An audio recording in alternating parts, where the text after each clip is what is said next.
మల్లాది వెంకటకృష్ణమూర్తి ఆంధ్రుల ఆహ్లాద రచయిత. ఆ 2 వాక్యాలు చాలండి వెంకటకృష్ణమూర్తి గారంటే ఎవరో తెలుగు పాఠకులకి తెలియచేయడానికి. అది వివరణ అవసరం లేని సంతకం. తెలుగు సాహిత్యంతో ఏ కొంచెం పరిచయం ఉన్న పాఠకుడికైనా మల్లాది వెంకటకృష్ణమూర్తి గారి పేరు గురించి, ఆయన రచనల గురించి వేరే ఎక్కువ పరిచయం చేయాల్సిన అవసరం లేదు. అయితే మల్లాది వెంకటకృష్ణమూర్తి గారు ఎవరూ నమోదు చేయని రికార్డులు బోలెడని సొంతకం చేసుకున్నారు. ఆ రికార్డులన్నీ ఒక ఎత్తు అయితే, పాపులర్ రచయితగా తెలుగు పాఠకుల హృదయాల్లో ఆయనకున్న స్థానం అది ఒక రివార్డు. క్లుప్తంగా చెప్పుకోవాలంటే ఆయన 3000 కథలు రాశారు. చాలా మందికి తెలియదండి, తెలుగు కథా రచయితల్లో అత్యధిక సంఖ్య గల కథలు రాసింది మల్లాది వెంకటకృష్ణమూర్తి గారేనన్న విషయం చాలా మందికి తెలియదు. అలాగే 150 నవలలు రాశారు. నవలల సంఖ్య ఒకటే కాకుండా వస్తుపరంగా చూసుకుంటే ఆయన సాంఘిక నవలలు రాశారు, అపరాధ పరిశోధనలు రాశారు, చందమామ కథలు రాశారు, హాస్య రచనలు చేశారు, డిటెక్టివ్, క్రైమ్, సస్పెన్స్, థ్రిల్లర్, పెద్దలకు మాత్రమే కథలు రాశారు, అనువాద కథలు రాశారు, ఆధ్యాత్మిక రచనలు చేశారు.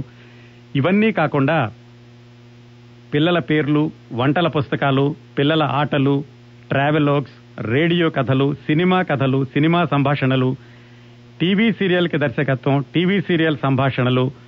ఇటీవలనే తెలుగు 1 రేడియోలో కూడా ఆయన చేస్తున్న ఆధ్యాత్మిక ప్రసంగాలు.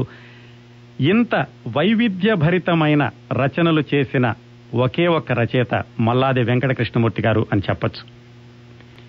ఇంకొక ప్రత్యేకత, ఆయన రచనలు ఎంత ఆకర్షణీయంగా ఉంటాయో, ఆయన సస్పెన్స్ కథల్లో ఎంత సస్పెన్స్ ఉంటుందో, ఆయన ఎలా ఉంటారు అనేది కూడా గత 42 సంవత్సరాలుగా సస్పెన్స్.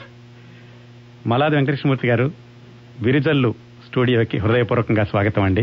ధన్యవాదాలు విజయ్ గారికి, కిరణ్ ప్రభు గారు, మీకు మీ ఇద్దరికి ధన్యవాదాలండి.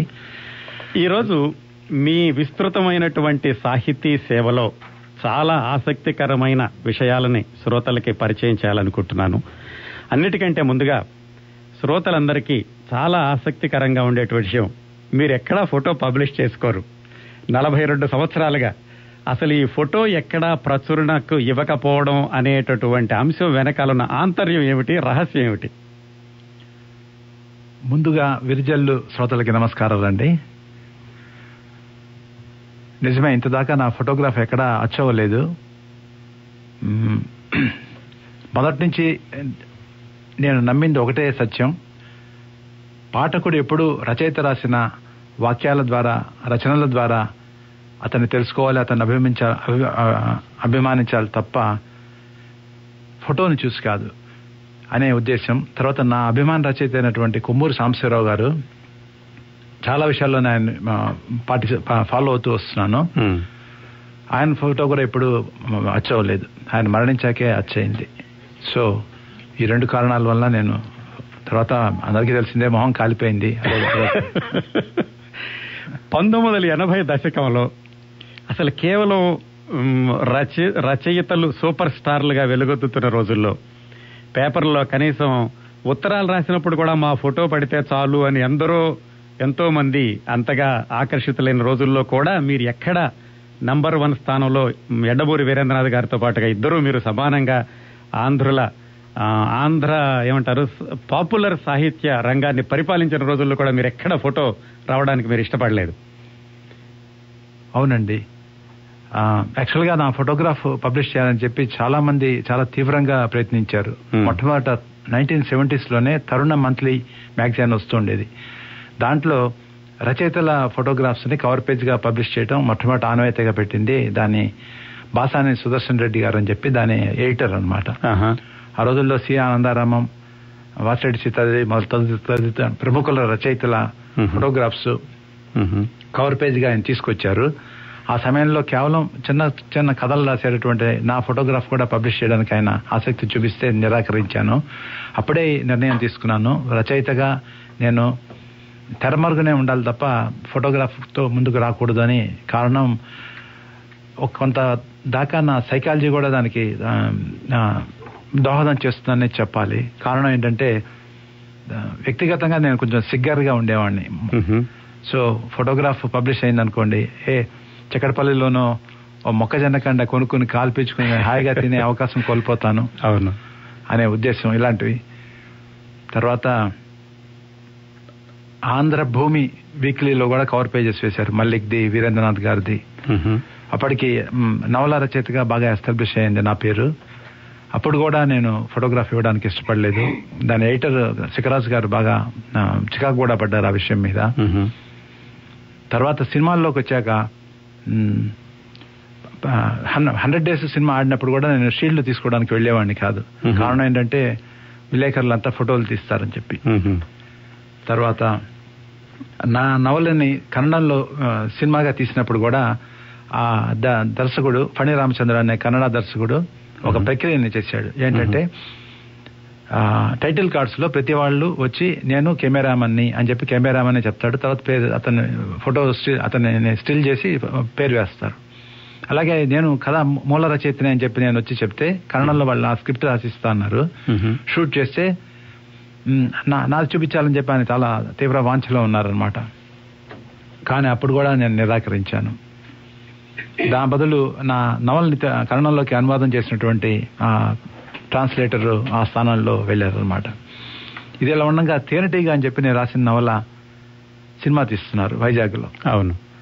అప్పుడు తుఫాన్ వచ్చింది. తుఫాన్ వచ్చి దాంట్లోనే ట్రయంబకం పాత్ర కోసం అని చెప్పి చక్రవర్తి గారిని బుక్ చేశారు. ఆయన రావాలి. వారం రోజులు ఫ్లైట్స్ అన్ని క్యాన్సిల్ అయిపోయాయి. సో వారం రోజులు చిన్న బడ్జెట్ సినిమా, వారం రోజులు పని లేకుండా అందరూ అక్కడ ఉంటే ఖర్చు అవుతుందని చెప్పి ఆ నిర్మాత రామారావు గారు నన్ను త్రయంబకం పాత్ర వేయాలని చెప్పి చాలా ఒత్తిడి చేశారు. దానికి 2 కారణాలు. ఒకటి, ఆయనకి నా మీద కాన్ఫిడెన్స్ ఉంది, నటించగలనని. రెండోది ఏంటంటే నాకు రెమ్యూనరేషన్ ఇవ్వక్కర్లేదు, చక్రవర్తి గారి కొట్టొచ్చని. కానీ నేను దానికి కూడా సమ్మతించలేదు. ఇలా అనేక సార్లు ఆ ఫోటోగ్రాఫ్ చాలా రీసెంట్ గా కొలపూడి మాతిరావు గారు అందరికీ తెలిసిందే HMTVలో కథా స్రవంతి 100 ఏళ్ల కథకు వందనాలు చేస్తున్నారు కదా. దాంట్లో మొట్టమొదటి నా కథను ఎన్నుకున్నారు.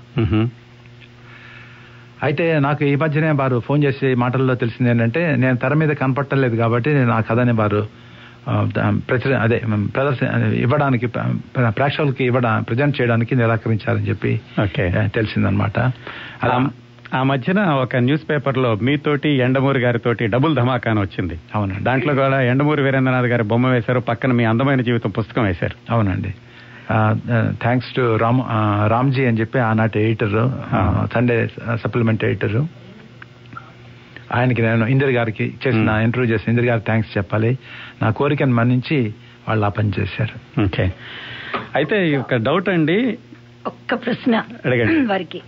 మీరు పిక్చర్ రావద్దు అని నిర్ణయించుకున్నారు, అంతా బానే ఉందండి. అఫ్ కోర్స్ మీరు స్వచ్ఛందంగానే చేశారు అది.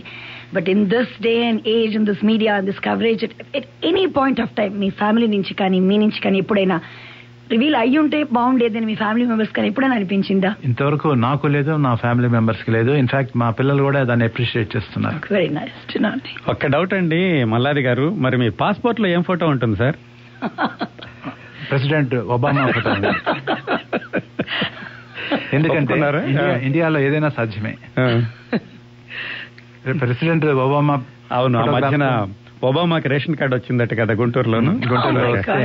అది ఈనాడులో కావాలని చెప్పి ఎవరో చిల్పుగా తీసుకుని ఈనాడుకి పంపిస్తే వాళ్ళు దాన్ని న్యూస్ ఐటమ్ గా ప్రచురించారు. ఓకే.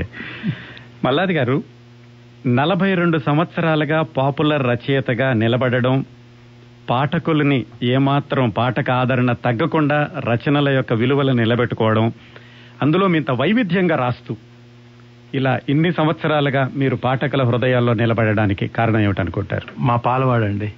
పాలవాడు ఆయన ఇన్స్పిరేషన్ అంటే ఇన్స్పిరేషన్. 1వ తారీఖు వచ్చి తలుపు కొడతాడు, తలుపు తీసి చదువుకుండా పాలవాడు నిలబడి ఉంటాడు. 364 రూపాయలు ఇవ్వాలండి అంటాడు. ఆయన డబ్బులు ఇవ్వాలంటే నాకు తెలిసిన వృత్తి ఇది ఒకటే కాబట్టి తప్పనిసరిగా రాయాలి, తప్పనిసరిగా సంపాదించాలి. లైటర్ వీన్ లో చెప్పిన సమాధానం ఇది. సో చిన్నప్పటి నుంచి నేను పుస్తకాలు బాగా చదివేవాడినండి. మా ఇంట్లో మా అమ్మకి మా అక్కయ్యలకి చదివే అలవాటు ఉంది. సో వారపత్రికలు, ఆనాడు వచ్చేటటువంటి డిటెక్టివ్స్ ఇలాంటివన్నీ చదువుతూ ఉంటే చదవగా చాలా మంది రచయితలు చిన్నప్పుడు పాఠకులు అవుతేనే పెద్ద రచయితలు అయిన అకేషన్స్ ఎక్కువ సందర్భాల్లో ఉన్నాయి. సో నా విషయంలో కూడా అలాగే జరిగింది. ఏదైనా కథ చదివినప్పుడు నాకు అనిపించేది ఈ కథ ఇలా ముగుస్తుందేమో అని, కానీ ఇంకో విధంగా ముగించేవారు.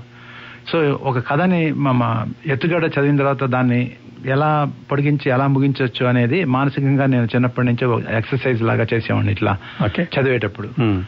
సో పెద్దయ్యాక నాకు చిన్నప్పుడే చేసినటువంటి ఎక్సర్సైజ్ బాగా ఉపయోగించింది. సో అట్లా నేను రచయితనయ్యానండి.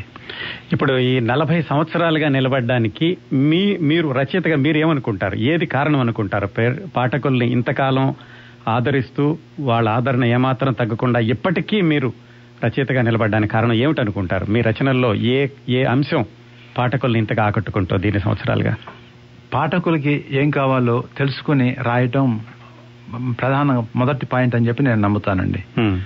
సెకండ్ పాయింట్, నేనేం చెప్పదలుచుకున్నానో అది పాఠకుల చేత చదివించే విధంగా రాయగలగటం అనేది రెండో కారణంగా నేను భావిస్తాను. పాఠకులకి వాళ్ళకి అందుబాటులో ఇప్పుడు నేను సైంటిఫిక్ సీరియల్స్ చాలా తక్కువ రాశాను, 1వ రాశాను. ఎందుకంటే అది మన తెలుగు పాఠకులకి ఆదరించేటటువంటి వస్తువు కాదు. మనకి అది విభిన్నం, చాలా దూరంగా ఉన్నటువంటి విషయం. హాస్యం కానివ్వండి, ప్రేమ కానివ్వండి, క్రైమ్ డిటెక్టివ్ మొదలైనవి కానివ్వండి, వాళ్ళు ఎంజాయ్ చేసేటటువంటి కంటెంట్ అనమాట. కాబట్టి వాళ్ళకి ఏది కావాలో అది నేను రాస్తూ అట్ ద సేమ్ టైం ఆధ్యాత్మిక ఉదాహరణకుంటే అది చాలా డ్రై సబ్జెక్ట్. ఆధ్యాత్మిక పుస్తకాలు చదవడానికి, ఆధ్యాత్మిక మెటీరియల్ చదవడానికి పాఠకులు ఒక పట్టాన్ని ఒప్పుకోరు. ఎందుకంటే వాళ్ళకి కావాల్సింది వినోదం.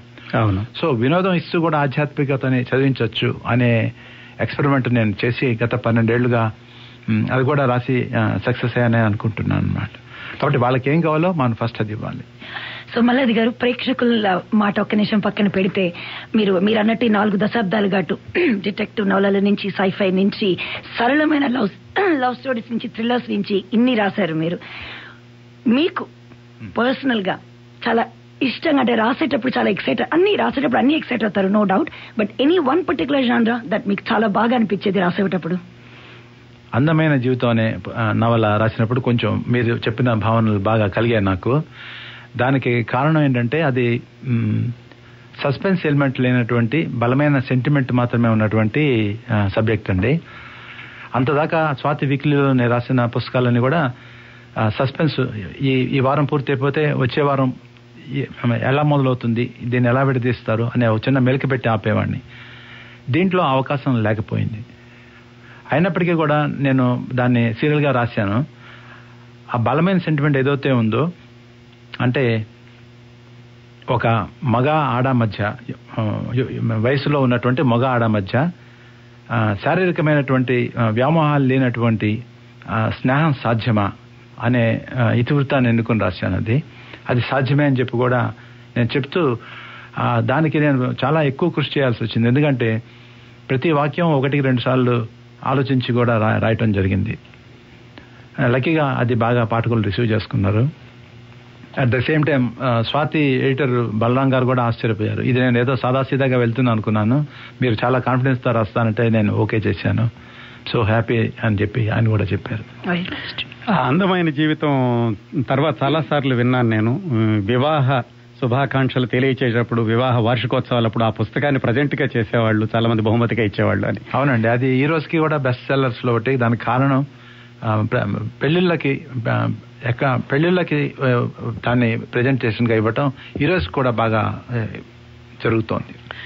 మీరు ఇంతకుముందు పరిచయంలో చెప్పినట్టుగా వస్తు వైవిధ్యం అండి. మీరు రాసినటువంటి విభిన్నమైన వస్తువులతోటి ఏ పాపులర్ రచయిత రాయలేదనుకుంటున్నాను. నత్తలు వస్తున్నాయి ఫ్యాంటసీ, అలాగే 2 హాస్యం, అందమైన జీవితం ఇప్పుడే చెప్పారు, ఒక స్త్రీ హృదయాన్ని అలంకరించినటువంటి రచన. అలాగే ఈ గంట గడిస్తే చాలు suspense thriller, D for death detective, mister no crime thriller. Mister no కూడా మీరు ఒకే పాత్ర ఒకే గదితో రాసినట్టున్నారు. అవునండి. అలాగే జయం ఇటీవల వచ్చింది, ఆధ్యాత్మికం. అవునండి. ఇంత వైవిధ్యమైనటువంటి వస్తువు రాయడానికి మీకు ప్రేరణ ఏమిటి? ఈ వైవిధ్యమైన వస్తువులు సేకరించడంలో మీకు ఎదురైన అనుభవాలు ఏమిటి? Firstly I owe it to American writers అండి. నేను అమెరికన్ రైటర్స్ రాసినటువంటి పుస్తకాలు చాలా చదివాను.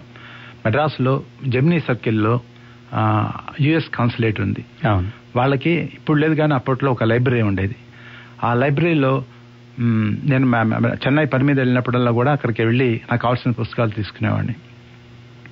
వాళ్ళు రాసినటువంటి వైవిధ్యమైనటువంటివి మన తెలుగులో ఎప్పుడూ నేను చదవలేదు కాబట్టి ఆసక్తిగా చదివేవాడిని. అంటే నేను స్ట్రైట్ అవే వాళ్ళు రాసింది కాపీ కొట్టలేదు కానీ వాళ్ళు ఎలా రాస్తున్నారు, ఎలాంటి సబ్జెక్ట్స్ ఎన్నుకుంటున్నారు, దాన్ని గ్రామర్ ఎట్లా వాళ్ళు బిల్డప్ చేస్తున్నారు, ఇవన్నీ నేను పరిశీలిస్తూ చదివేవాడిని.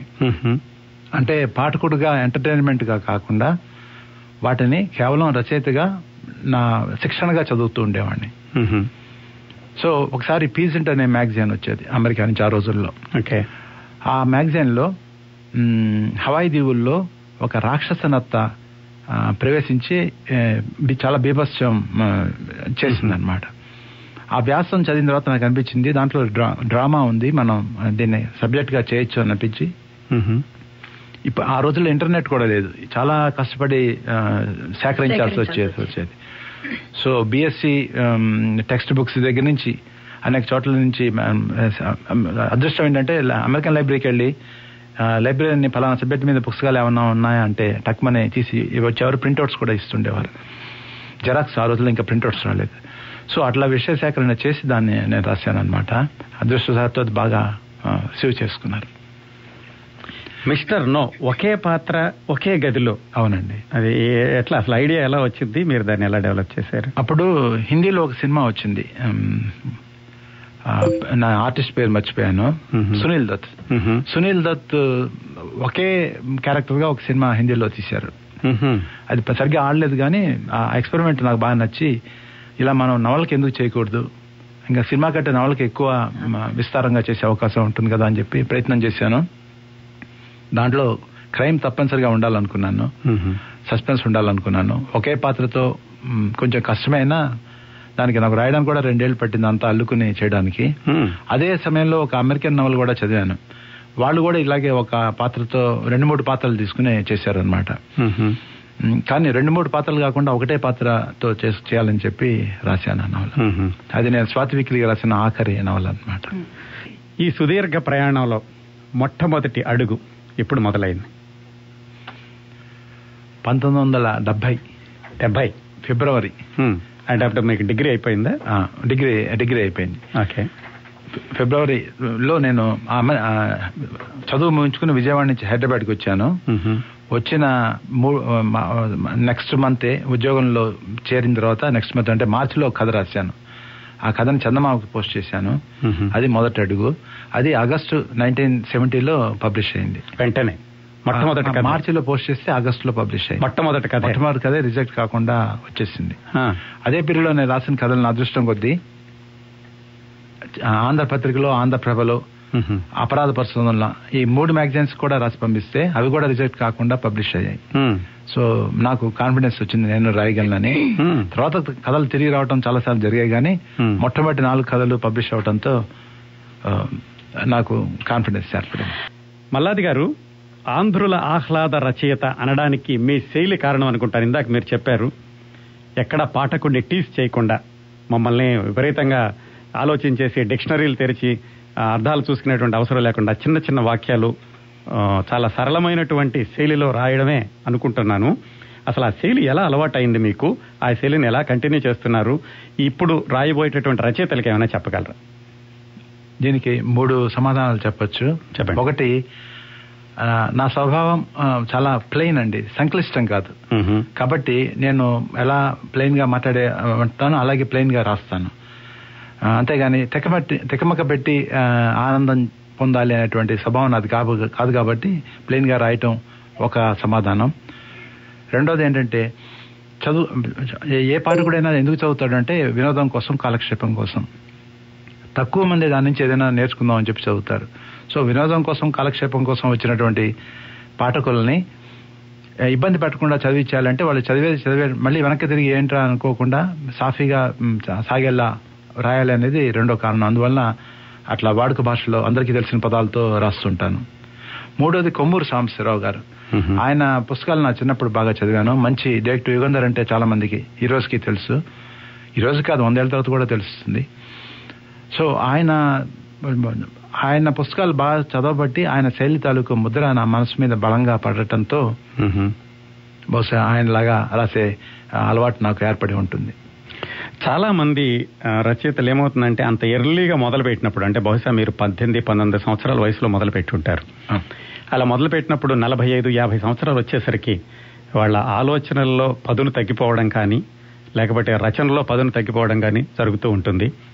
కానీ ఇటీవల మీరు అనగనగా ఒక నాన్న అనే సీరియల్ అనే నవల రాసినప్పుడు దాంట్లో అత్యాధునికమైనటువంటి ఈ చాట్లు, ఫేస్బుక్ ఇలాంటివన్నీ కూడా వాడారు. సో ఒక రచయితగా మిమ్మల్ని మీరు ఎలాగా ఈ టెక్నాలజీతో అప్డేట్ చేసుకుంటూ ఈ తరానికి కావాల్సింది ఇస్తున్నారు, దీనికి సమాధానం చెప్పబోయే ముందు ఒక శ్రోతతోటి మాట్లాడతారు. ఓకేనండి. నమస్కారం అండి, విరిజల్లకి స్వాగతం. నమస్తే అండి, కిరణ్ ప్రభా గారు. నమస్కారం అండి, మీ పేరు చెప్తారా? నా పేరు శ్రీలు అండి. మల్లాది గారితో మాట్లాడడానికి. శ్రీల గారు మాట్లాడండి మల్లాది గారితో. నమస్తే అండి మల్లాది గారు. మీరు మీ కథాంశాల గురించి మీరు ఎలా ఎన్నుకుంటున్నారు అని చాలా చక్కగా చెప్తున్నారు. సో మీరు యాక్చువల్ గా చిన్నప్పుడు చాలా బుక్స్ చదివాను అని చెప్పారు. అలానే ఏది అంటే ఎలా ఎండ్ చేస్తే బాగుంటుంది అని మీరు ఒక థాట్ ప్రాసెస్ లో ఉన్నారు అని చెప్పారు. సో మీరు మీ ఫస్ట్ నవల రాస్తున్నప్పుడు ఆ కథాంశాన్ని ఎలా ఎన్నుకున్నారంటే, మీరు చాలా ఇంగ్లీష్ బుక్స్ చదివి అంటే ఇన్స్పిరేషన్ కోసం చదివారు అని చెప్పారు కదా, అంటే ఇన్ని కథాంశాలు ఉన్నప్పుడు మీరు ఎలా ఎన్నుకోగలిగారు? అంటే how did you think that was my this has to be my first one అనేసి? యాక్చువల్ గా నేను రాసినటువంటి మొట్టమొదటి నవల అద్దెకిచ్చిన హృదయాలు అని చెప్పి, ఇంకా ఆ రోజుకి నేను ఇంగ్లీష్ పుస్తకాల్లో చదవటం, అధ్యయనం చేయటం అది ఇంకా మొదలు కాని రోజులండి అవి. అది రియల్ లైఫ్ లో ఇన్సిడెంట్ లోంచి రాసినటువంటి నవల. Kaumudi.net లో ఈసారి నవల వెనక కథ అనే ఒక కొత్త శీర్షికని నేను ఆరంభించానండి. దాంట్లో అద్దెకిచ్చిన హృదయాలు ఎలా రాశాను, ఆ ఇన్స్పైర్ ఎలా అయ్యాను, అది నేను చెప్పాలంటే మీకు దాదాపు 20-25 మినిట్స్ అవుతుంది. కాబట్టి మీరు అది చదివితే మీకు చాలా కూలంకషంగా అర్థం అవుతుంది. సూక్ష్మంగా చెప్తాను. నేను ఆ రోజుల్లో బస్సులో ఆఫీస్కి వెళ్ళేటప్పుడు ఒక కిటికీలోంచి ఒక ఇంటిని చూస్తుండేవాడిని. ఆ ఇంట్లో ఒక 6-7 మంది టీనేజర్స్ ఎప్పుడు గోడ వెనకాల, కాంపౌండ్ గోడ వెనకాల నిలబడి బయటికి చూస్తుండేవారు. అలా 1.5 years నేను దాదాపు ఆఫీస్కి వెళ్తూ వాళ్ళని గమనించాను. దాని ఆలోచన ఎక్సర్సైజ్ నుంచి వచ్చిన నవలే అద్దెకిచ్చిన హృదయాలండి. చాలా థ్యాంక్స్ అండి, thanks for sharing it. And then thanks Vijay గారు అండ్ కిరణ్ ప్రభ గారు, అంటే ఒక మంచి రచయితని తీసుకొచ్చి మా అందరికీ పరిచయం చేస్తున్నందుకు థ్యాంక్ యూ అండి. థ్యాంక్ యూ శ్రీల గారు, థ్యాంక్స్ ఫర్ కాలింగ్ అండి. థ్యాంక్స్. నమస్కారం అండి, విరిజల్లకి స్వాగతం. నమస్కారం అండి. నమస్తే అండి, మీ పేరు చెప్తారా? నా పేరు జ్యోత్స్న అండి. అదే మీ షో ఇందాకటి నుంచి వింటున్నాను. జ్యోత్స్న గారు మాట్లాడండి మల్లాది గారితో. నమస్కారం జ్యోత్స్న గారు, చెప్పండి. నమస్తే మల్లాది గారు. మీ అంత పెద్ద రచయితతో మాట్లాడతాం నిజంగా అదృష్టంగా భావిస్తున్నాం. మాట్లాడతాం. చెప్పండి. అదే మీ ఎక్స్పీరియన్స్ గురించి మీరు చెప్తూ ఉన్నారు. మీకు ఇన్స్పిరేషన్ చిన్నప్పటి నుంచి ఇలా అంటే ఎలాగ బుక్స్ చదివేవాళ్ళు అండ్ ఫ్యామిలీలో, అండ్ ఆల్సో మీరు చిన్న చిన్న సినారియోస్ తీసుకుని ఎలాగ ఇన్స్పైర్ అయ్యి దాని గురించి ఆలోచించి అలా రాసేవాళ్ళు అని.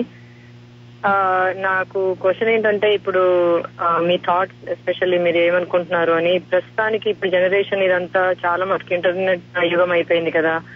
సో ఇంత మంచి రచనలు ఇవన్నీ మాకు అందుబాటులో ఇంత ముందు ఉన్నంత ఎక్కువగా ఇప్పుడు ఉంటున్నాయి, ఉండలేవు అని తెలియదు. కానీ బట్ ఆ పర్స్పెక్టివ్ అంతా చేంజ్ అయిపోయింది. అంటే వీటి అప్రోచ్ అవ్వడం అవన్నీ, ఇంటికి వచ్చి నవలలు ఇలా వచ్చే కాలం పోయి అంతా ఇంటర్నెట్ లో ఏది అవైలబుల్ ఉంటే అదే చదవడం అవుతుంది. సో దీనికి మీ థాట్స్ ఏంటో చెప్తారా మీ వైపు నుంచి? ఒకటేంటంటేనండి, లోకంలో 2 రకాల వాళ్ళు ఉంటారు. ఒకళ్ళు చదువు వచ్చిన వాళ్ళు, 2 చదువు రాని వాళ్ళు. చదువు రాని వాళ్ళకి మీరు వీరేంద్రనాథ్ నవల ఇచ్చినా, సులోచన నవల ఇచ్చినా చదవలేరు. చదువు వచ్చిన వాళ్ళకి ఇచ్చారనుకోండి, వాళ్ళు చదవకపోతే చదువు రాని వాళ్ళకి చదువు వచ్చినటువంటి వీళ్ళకి కూడా నా ఉద్దేశంలో తేడా లేదు. అంటే నేను చెప్పేది ఏంటంటే, పాఠకుడు అని ఎవరిని అంటామంటే, రచన రాసిన తర్వాత దాన్ని తన చేతికి వచ్చినప్పుడు చదివే వాళ్ళని పాఠకుల్లో ఉంటాం. మీరు మాట్లాడేది ఈ పాఠకుల గురించి కాక పాఠకులకి ఇతరాలైనటువంటి వాళ్ళ గురించి మాట్లాడుతున్నారని చెప్పి నేను అనుకుంటున్నాను. అవును, అంటే ఎందుకంటే they play the key role right to get it in to the hands. చదవటం అంటూ ఒకసారి అలవాటు అవుతే, ఇప్పుడు నా వయసు 63, నేను నా 8వ ఏట 9వ ఏట నుంచో చదవటం స్టార్ట్ చేశాను. ఈ రోజు కూడా నేను ఇండియా వెళ్ళేటప్పుడు ఒక సూట్ కేసు నిండా పుస్తకాలతోనే వెళ్తున్నాను. 23 కిలోలు పుస్తకాలతోనే తీసుకెళ్తున్నా. చదవాలనేటువంటి ఆసక్తి ఉన్న వాళ్ళకి తప్పనిసరిగా చదివేందుకు టైము దొరుకుతుంది, చదివే పుస్తకాలు కూడా దొరుకుతాయి. సో మీరు లేని వారి గురించి అడుగుతున్నారు కాబట్టి అది వారే చెప్పగలగాలి కానీ నేను చెప్పలేను. చదివే వాళ్ళు మాత్రం ఈ రోజుకి చదువుతున్నారండి. ఓకే ఓకే, అంటే దట్స్ వాట్ ఐ వాంట్. అంటే ఏ చేంజెస్ ఎట్టుపక్క ఉన్నా కూడా దీనికి ఏమాత్రం అంటే మీ దీనికి చేసేవాళ్ళు దీన్ని పర్టికులర్ గా ఫాలో అవుతూ ఉంటారు అని చెప్పేసి మీ ఆన్సర్. అది కూడా కరెక్ట్ కాదండి. ఎందుకంటే ఆ రోజుల్లో చదివే వాళ్ళు ఈ రోజు పాఠకులుగా విరమించారు. ఇందాక మీరు చెప్పినట్లుగానే ఈ రోజుల్లో ఇంటర్నెట్ కానివ్వండి, అనేక వినోద సాధనాలు చేతిలోకి వచ్చాయి. ఆ వచ్చినప్పుడు వాళ్ళు పుస్తకం చదవటం కంటే దీనికోసం ఎక్కువ టైం స్పెండ్ చేస్తున్నారు అండి. మీ ప్రశ్న కనుక అయ్యేటట్లయితే అది కరెక్టేనండి, అది నిజమే. కానీ ఒక 2 ఏళ్లుగా వచ్చినటువంటి చిన్న మార్పు ఏంటంటే వాళ్ళు దాంట్లో కూడా విసిగిపోయి మళ్ళీ తిరిగి చదవటానికి వెనక్కి వస్తున్నారు. దానికి ఎలా తెలుసుంటే, నాకు పాత పుస్తకాల కోసం తరచూ ఫోన్ చేసి మా పబ్లిషర్కి ఆ పలానా పుస్తకం మార్కెట్లో లేదు, ఎప్పుడు వస్తుందని అడగటం చాలా ఎక్కువైంది ఈ మధ్య. కాబట్టి మళ్ళీ ఒక 2-2.5 ఏళ్ల లోపు అన్నమాట. కాబట్టి మళ్ళీ చదవటం అనేది మొదలు. కానీ ఒకటి విషయం మాత్రం జోసన్ గారు, ఒక విషయం మాత్రం నేను గట్టిగా చెప్పగలను. ఇప్పుడు నేను, వీరేంద్రనాథ్, సులోచనారాయణ గారు, మేమందరం కూడా ఈ రోజు పాఠకులు ఎవరైతే ఉన్నారో వాళ్ళకి మేము పాఠకులుగా కొంతమందిని తయారు చేశాము. కొంతమంది పాఠకులుగా అయిన వాళ్ళే మా పుస్తకాలు చదవటం అది అయింది. కానీ కొత్త అంటే మాతో పాటు ఎదిగిన వాళ్ళంటే ఒక 40 ఏళ్ల నుంచి 70-80 ఏళ్ల లోపు వాళ్ళ గురించి చెప్తున్నా. అంటే ఈ రోజు 19-25 మధ్య ఉన్న వాళ్ళు భవిష్యత్తులో నాకు తెలిసి వాళ్ళ పిల్లలుకి చదివేందుకు తెలుగు నవలు రాసేవాళ్ళు ఉండరు, వాళ్ళు తెలుగు చదువుతారని కూడా నేను అనుకోను. కారణం ఏంటంటే చదివే హ్యాబిట్ తగ్గిపోయిందండి. ఇప్పుడు మా అమ్మాయిలు ఉన్నారు, నాకు 3 అమ్మాయిలు, నా పుస్తకాలు చదవరు. వాళ్ళు ఇంగ్లీష్ నవలనే చదువుతారు. మీరు చెప్పకూడదు సార్ ఆ విషయం. ఉన్న విషయమే కదా, నేను మొట్టమొదటి చెప్పా కదా. పాఠకులు తెగమొక్క పెట్టకుండా ఉన్న విషయం సూటిగా చెప్పాలి. ఎందుకంటే నేను రచయితగా సక్సెస్ అవడానికి కారణం కూడా ఏది దాచకుండా ఉన్న విషయం సూటిగా చెప్పటమేనండి. నిజాయితీ రచయితలో ఉన్నది పాఠకులు దాన్ని అందుకోగలుగుతారు వాక్యాల వెనక నుంచి, అలా అన్నమాట. కాబట్టి నాకు తెలుసు ఒక 30-40 ఏళ్ల తర్వాత ఇప్పుడు నిజంగా మంచి రచయితలు వచ్చినా కూడా ప్రోత్సహించే పత్రికలు కూడా లేవు. కాబట్టి మా తరంతో చక్కటి రచయితలు శకం ముగుస్తోందని చెప్పి నాకు పరిపూర్ణమైన నమ్మకం ఉంది. అదే జరిగితే ఇంకా పాఠకులు కూడా ఉండకపోవచ్చు. కానీ అలా కాకుండా ఇప్పుడు మీకు ఎక్కువ అంటే ఇది విజిబిలిటీ ఇంటర్నెట్ లో కూడా చేయడానికి ఏమన్నా అంటే అది మీడియా అది కాబట్టి ఈ రచయిత ఇవన్నీ మంచి మంచి రచనలు అవన్నీ దానిలో అవైలబుల్ అవ్వడానికి ఏమైనా ఆస్కారం ఉందా? చదవాలనుకోండి, అది మీరు చదవాలంటే 3 రకాలుగా చదవచ్చండి. ఒకటి కినిగే.com అని ఉందండి, KINIGE. కినిగే అంటే రష్యన్ భాషలో పుస్తకం అని అర్థం. వాళ్ళు పుస్తకం.com కోసం వెతికారు, దొరకపోతే వాళ్ళకి దొరికింది ఏంటంటే రష్యన్ భాషలో పుస్తకం అనే పదాన్ని పట్టుకుని KINIGE.com లో మీరు దాన్ని PDF ఫామ్ లో చదవచ్చండి. అంటే నా పుస్తకాలు అన్నీ లేవు, కొన్నే పెట్టారు, బట్ మిగతా రచయితల పుస్తకాలు కూడా ఉంటాయి. రెండోది ఏంటంటే kaumudi.net/malladi వెళ్తే మీరు మార్కెట్లో ఇప్పుడు నా పుస్తకాలు ఏమున్నాయి వాటి గురించిన చిన్న ఇంట్రడక్షన్ తో పాటు మీరు అది చూడొచ్చు. దాంట్లో మీరు ఎలా ఆర్డర్ చేయాలి, ఎలా పొందాలి అనేది కూడా వివరాలు మీకు దాంట్లో కనిపిస్తాయండి. అవునా? అవునండి. థ్యాంక్ యూ సో మచ్ అండి, that is a very good information. I think I will note it down. Okay, thank you so much అండి. Thanks for calling. Thank you Jyotsna గారు. మల్లాది గారు ఒక మాట అన్నారు, మీరు దాంట్లో వెళ్ళిపోయింది. చెప్పండి మల్లాది గారు. నేను గత 10 మీ ఫోటో గురించి విజయ్ గారు ఏదో అన్నారని చెప్పారు. ఏమనలేదండి. విజయ్ గారు చూడంగానే స్టూడియోలో నన్ను చూసి షాక్ అయ్యి, ఏంటి మీరు ఇంత అగ్లీగా ఉన్నారు, ఈయన మల్లాది అని చెప్పి పక్కన ఉన్నటువంటి ఎవరిని అడగటం నా చెవులను పడింది. అంత అబద్ధం విమలా గారు, నమ్మొద్దు, అసలు నమ్మొద్దు. మనుషుల తాలూకా ఇది సౌందర్యం పైన ఉన్నది, లోపల ఉంటుంది. కానీ ఫోటోలోకి రాదు కాబట్టి సౌందర్యం చూసామన్నమాట. విమలా గారు, ఆయన గురించి మీరు ఎవరు చూడలేదు కానీ చక్కగా 6 అడుగుల అందగాడు, ముఖం వర్చస్సు విద్వత్తు ముఖంలో అన్ని తాండవిస్తున్నాయి. నిజంగా అది అదృష్టాన్ని చూడటం. నేను చాలా థ్యాంక్స్ అమ్మా. అయితే మల్లాది గారు, మీరు చాలా అనుభవం ఉన్న పేరున్న రచయిత, చాలా రచనలు చేశారు. నేను ఈ మధ్యలో కవితలో చదివాను, మీరు నవలల కంటే కథలు కూడా చాలా ఎక్కువ రాశారు. అది ఆ విషయం ఎవరికి తెలియదని కూడా మీరు అన్నారు. అది చాలా ఆశ్చర్యకరమైన సంగతి నాకు. ఎందుకంటే మీరు నవల రచయితగానే తెలుసు. అయితే నేను అడిగే ప్రశ్న నవలకు సంబంధించిందండి. మీరు ఎంత అనుభవం సంపాదించారు కదా, ఎవరైనా నవలలు రాయదలుచుకుంటే వర్ధమాన నవలా రచయితలకు కానీ ఎవరికైనా మీ అనుభవాల ద్వారా మంచివైనా చెడువైనా, ప్రొఫెషన్ అయినా లేకపోతే కథలు ఎన్నుకోవటంలో అయినా, డైలాగ్స్ రాయటంలో అయినా, ఏ విధంగా కథ నడిపించడంలో అయినా డూస్ అండ్ డోంట్స్ అంటే ఏవి చేయాలి ఏవి చేయొద్దు అనే మనకు కొన్ని టిప్స్ చెప్తారా? మొట్టమొదట మీలో ఆ ప్యాషన్, ఎనర్జీ ఉండాలి. ఉదాహరణకి విజయ్ గారు ఇవాళ ఇప్పుడు ఇక్కడ ఉన్నారు. ఆవిడ చాలా ముఖ్యమైన పనున్నా కూడా ఇక్కడికి వచ్చి మళ్ళీ కొంచెంసేపు ఇక్కడ ముచ్చడించి మళ్ళీ వెళ్ళిపోయి, అంటే ఆ ప్యాషన్ ఉండాలి, రాయాలనేటువంటి తపన ఉండాలి. నాకేంటంటే ఏదైనా ఒక జర్మ్ ఆఫ్ ఎన్ ఐడియా, ఒక సీడ్లింగ్ ఆఫ్ ఎన్ ఐడియా మనసులో వస్తే అది రాసేదాకా నాకు తపనగానే ఉంటుంది. అది ఉంటే రాయటం తేలికవుతుందండి. సెకండ్ పాయింట్ ఏంటంటే, మనం రాసేది టార్గెట్ ఆఫ్ రీడర్స్ పెట్టుకోవాలి. మీరు ఆడవాళ్ళకి రాస్తున్నారా, లేకపోతే యూత్కి రాస్తున్నారా, మగవాళ్ళకి రాస్తున్నారా, వృద్ధులకి రాస్తున్నారా? ఎందుకంటే ఒక సెక్ట్ ఆఫ్ రీడర్స్ కనుక మీరు ఎన్నుకుని రాస్తే మీరు వాళ్ళని గెలుచుకున్నట్టు ఉంటుంది. ఎందుకంటే మీరు రాసే ప్రతి వాళ్ళకి నచ్చకపోవచ్చు, వివిధ బ్యాక్గ్రౌండ్స్ తో. సో నేను కూడా ఈ రోజుకి కూడా రాసే నవలలు ఒక పర్టికులర్ మెంటల్ గా ఒక టార్గెట్ ఆఫ్ రీడర్స్ పెట్టుకుని వాళ్ళకే రాస్తుంటాను. థర్డ్ పాయింట్ ఏంటంటే, దీని నుంచి మీరు డబ్బులు మాత్రం ఆశించకండి. కారణం ఏంటంటే ఆ రోజులు పోయాయి. మా వీరేంద్రనాథ్ గారిని, నేను కానీ, లేకపోతే సులోచన గారిని మేమంతా సంపాదించినట్లుగా ఇంకా భావితరాలు వాళ్ళు సంపాదిస్తారని నేను అనుకోను. కారణం ఏంటంటే పాఠకులు తగ్గిపోవటమే అన్నమాట. కాబట్టి మీకు ఆ ప్యాషన్ ఉన్నప్పుడే దీంట్లోకి రండి, కానీ లేకపోతే వద్దండి. రాసేది కూడా మనకున్న భాషా పాండిత్యం ప్రదర్శించాలని చెప్పి ఇలా కాకుండా వాడుక భాషలో రాస్తే వాళ్ళకి అందుబాటులో ఉంటుంది చదివే వాళ్ళకి. తర్వాత మీరు ఎప్పుడు కూడా, ఇందాక ఒక ప్రశ్న కూడా సమాధానం ఉంది, ఇప్పుడు నేను అది మీకు కూడా చెప్తాను. కిరణ్ ప్రభ గారు కూడా అనగనగా ఓ నాన్న అని చెప్పి నేను రాశాను. మరి దాంట్లో కూడా ఇంటర్నెట్ ఇవన్నీ కూడా రాశాను. మీరు ఎప్పుడో 1960s రాసిన రచయిత ఇవన్నీ ఈ నవల్లో అంత ఎదిగి ఎలా చొప్పించగలిగారు అనేది ఆయన ప్రశ్నించారు. మనం కూడా ఎప్పుడు కూడా యువతని దృష్టిలో పెట్టుకోవాలండి. అంటే ఒక 11-12 ఏళ్ళు లేదా 14 ఏళ్ల నుంచి 22 ఏళ్ల లోపు వయసు గల వాళ్ళ ఆసక్తులు ఏంటో ఎప్పుడు గమనిస్తూ రచయిత ఉంటే మనం రాసేది వాళ్ళకి అంటే అది కరెక్ట్ గా ఉన్నటువంటి సమాజం అన్నమాట. ఎందుకంటే వాళ్ళు ఎదిగి 30 ఏళ్ళు 35 ఏళ్ళైనా కూడా వాళ్ళకి అదే దృష్టితో ఎదుగుతారు, అదే బ్యాక్గ్రౌండ్ తో వస్తారు. కాబట్టి ప్రపంచంలో జరిగేటువంటి మార్పులని గమనిస్తూ అట్ ద సేమ్ టైం ఆ తరాన్ని కూడా గుర్తుపెట్టుకుని రాస్తుంటే అది ఎప్పుడు అప్డేట్ గా రచయిత ఉన్నట్టుగా అవుతుంది. లేకపోతే తాలూకా ఆఫీసులో గుమాస్తా సైకిల్, పెద్దపట్ల సుబ్బరామయ్య గారు సాధారణంగా కథలు ఈ రోజుకి ఇలాగే మొదలు పెడతారు.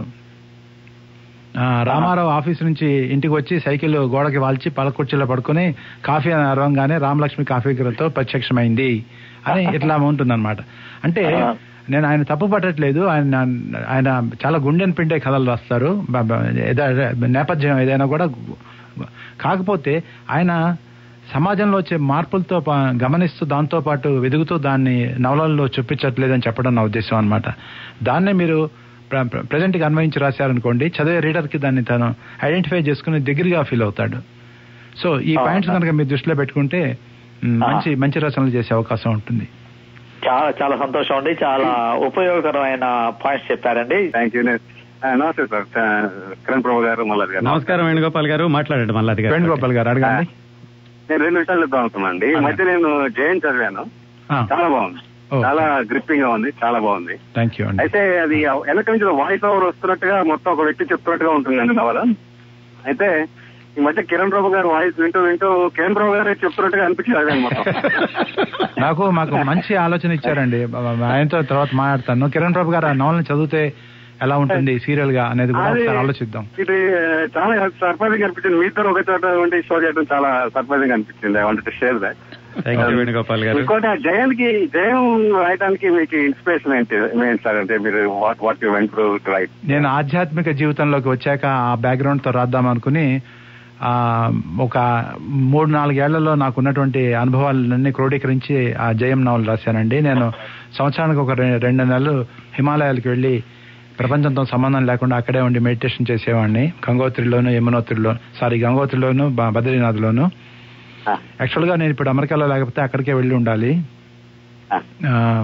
గంగోత్రిను బద్రీనాథ్ వెళ్ళాలని చెప్పి నేను ఈ పీరియడ్ లో వెళ్తా. ఆగస్ట్ అండ్ సెప్టెంబర్ అక్కడ ఉంటా. ఎందుకంటే అది కన్వీనియంట్ టైం అండి. వర్షాలు ఉండవు, ల్యాండ్ స్లైడ్స్ అవి ఉండవు అనమాట. సో ఈ నాకున్నటువంటి అనుభవాలతో రాసినటువంటి నవల అది. అంటే మీరు ఎక్స్పీరియన్స్ చేశారా సార్? నా పర్సనల్ ఎక్స్పీరియన్స్, మెడిటేషన్ లో నాకు ఉన్నటువంటి ఎక్స్పీరియన్సెస్ కొన్ని దాంట్లో రాశానండి. అదనమాట. థ్యాంక్ యూ వేణుగోపాల్ గారు. ఆయన అంటూ ఉంటే ఇప్పుడే ఆయన అంటున్నప్పుడు అనిపించిందండి, మీరు స్పృశించని ఇతివృత్తం లేదన్నట్టు. ఆయన కథలు రాసినట్టు తెలీదు అన్నారు, నవలలు మాత్రమే తెలుసు అన్నారు. మీరు రాసిన ఎన్ని ట్రావెలాగ్స్ ఎన్ని ఉన్నాయండి. వాటి గురించి అంశం కిరణ్ ప్రభా గారు మాట్లాడతారు. కానీ కరెక్ట్ గా నేను అనుకున్న తర్వాత ప్రశ్న అదేనండి. మీరు ట్రావెలాగ్స్ లో రాసేటప్పుడు ఇంతకుముందు ఎక్కడో నేను పుస్తకం సమీక్ష చేస్తూ కూడా రాశాను.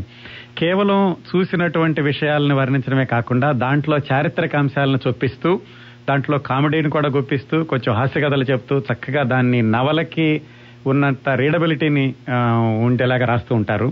అలాగే మీరు అమెరికా 2వ ప్రయాణం మీతో కలిసి నేను ఒక 20 రోజులు మన ఇద్దరు ప్రయాణం చేశాం. ఆ తర్వాత మీరు రాసిన విధానం చూశాను. కానీ మీరు ప్రయాణం చేసేటప్పుడు ఎక్కడ ఏం అబ్జర్వ్ చేస్తున్నట్టు, నోట్స్ రాసుకున్నట్టు ఎక్కడ కనపడలేదు. కానీ మీరు ప్రతి చిన్న విషయాన్ని కూడా చాలా కూలంకషంగా దానిలో వర్ణించారు. చెప్పండి, ఈ టెక్నిక్ వెనకాలన్న మీ రహస్యం ఏమిటి? యాక్చువల్ గా నేను ఇప్పుడు మన ఇద్దరు నిన్న రాత్రి మీరు నన్ను థాయ్ రెస్టారెంట్ కి తీసుకెళ్లారు. మీరు బిల్లు పే చేశారు. ఆ బిల్లు నేను జేబులో పెట్టుకుంటాను. ఆ వెనకాల నేను తిన్న పదార్థాలు రాసుకుంటాను. అది అందరూ చూస్తే ఇది ఏదో రైటర్ అహంభావంగా చూసావా నేను గొప్ప రైటర్ అందరి ముందు ఇలా రాసుకుంటున్నాడని భావన వస్తుందని చెప్పి నేను బాత్రూమ్ లోకి వెళ్ళి ఇలాంటివన్నీ చేస్తుంటాను. ఎందుకంటే రచయితగా నన్ను సాధ్యమైనంత తక్కువగా పక్క వాళ్ళ ముందు ఎక్స్పోజ్ చేసుకునే స్వభావం నాదనమాట. అలా తర్వాత నా దగ్గర మెమో కార్డర్ ఉందన్నమాట. దాంట్లో రికార్డ్ చేసుకుంటూ ఉంటాను. కొన్ని కాగితాల్లో రాసుకుంటాను. భగవంతుడు నాకు కొంత జ్ఞాపక శక్తి కూడా ఇచ్చారు. జనరల్ గా అన్ని నోట్ చేసుకోము. కొన్ని కూర్చొని రాసుకునేటప్పుడు ఒకసారి కళ్ళు మూసుకుంటే అదంతా గుర్తొస్తుంది. అట్లా తర్వాత ఏంటంటే ట్రావెలాగ్స్ ఎప్పుడు విసుగండి. తెలుగు వాళ్ళు నవలలు కథలు తప్ప ఇతర ప్రక్రియలు చదవరు. కాబట్టి వాళ్ళని మనతో తీసుకెళ్తున్న విధంగా కనుక రాస్తేనే అది చదువుతారనే బలమైనటువంటి నమ్మకంతో నేను అట్లా రాస్తుంటాను. దాంట్లో జోక్స్ గుప్పిస్తాను. మావాడ ప్రూఫ్ రీడింగ్ చేసినప్పుడు అంటే రాసింది నా హ్యాండ్ రైటింగ్ బాగుండదు, శ్రోతలకు అదొక సమాచారం. చాలా చండాలంగా ఉంటుంది, బొద్దింకలు పాగుతున్నట్టుగా ఉంటుందని కామెంట్ చేశారు. మిమ్మల్ని అనొచ్చు ఏమంటే డాక్టర్ కాబోయి రైటర్ అయ్యానని మీరు చెప్పుకోవచ్చేమో కదా. మంచి మాట అన్నారు. మీ కంపోజిషన్స్ కూడా కొంతమంది కంపోజర్స్ మాత్రమే చేయగలిగేవాళ్ళు ఆ రోజుల్లో. 85లో గుర్తుంది. స్వాతిలో, తర్వాత ఆంధ్ర భూమిలో, పల్లకీలో ప్రత్యేకంగా నా మల్లాది స్క్రిప్ట్ వస్తే కంపోజ్ చేయడానికి నా హ్యాండ్ రైటింగ్ అలవాటు పడి చేయగలిగే వాళ్ళే బాగా చేసేవారు. ట్రావెలాగ్స్ గురించి కాబట్టి నేను రాసింది ముందు మా ఆవిడ ఫేర్ చేస్తుంది. ఫేర్ చేసినప్పుడు నేను ఈ జోక్స్ ఏమన్నా రాసినా కూడా, ఎందుకంటే ఇది జోక్స్ బుక్ కాదు కదా అంటుంది. ఎందుకంటే ఎప్పుడైనా సరే నవ్వుకుంటూ చదవటం పాఠకుడికి, రైటర్ గా నాకు అది పాఠకుడిని ఆటే మానసికమైనటువంటి టెన్షన్ కి గురి చేయకుండా మధ్య మధ్యలో రిలాక్స్ చేస్తూ చదివించడం బెటర్ అనే ఫీలింగ్ తో అలా చేస్తూ ఉంటాను. తర్వాత నేను ఉదాహరణకి పోలాండ్ వెళ్ళాను. పోలాండ్ లో క్రాకో దగ్గర ఉన్నటువంటి ఆష్క్విట్జ్ హిట్లర్ డెత్ క్యాంప్ దాన్ని చూశాను అనమాట. అది ఎంత భయంకరమైనటువంటి క్యాంప్ అంటే ఏడవకుండా ఉండలేరు మనిషి అన్న వాళ్ళు. అక్కడ ఆడవాళ్ళందరినీ నగ్నంగా చేసి ఆ బాత్రూమ్ లోకి తీసుకెళ్లి గ్యాస్ మంచినీళ్ళు స్నానం చేయడానికి పంపిస్తున్నాం అని చెప్పి అబద్ధం ఆడి లోపలికి వెళ్ళిన తర్వాత గ్యాస్ వాళ్ళు తిప్పితే షవర్ లోంచి నీళ్లు వస్తాయనుకుంటారు, బట్ గ్యాస్ వస్తుంది. అలాంటివన్నీ చూసినప్పుడు, అది రాసినప్పుడు నాకు అనిపించింది ఏంటంటే ఇది చదువుకుని పాఠకులు తట్టుకోవడం కష్టం అనిపించి దానికి సంబంధించినటువంటి కొన్ని జోక్స్ సేకరించి వాటిని మధ్య మధ్యలో రాసుకుంటూ వెళ్ళాను అనమాట. ట్రావెలాగ్ ఈస్టర్న్ యూరోప్ దాని పేరు. అవును.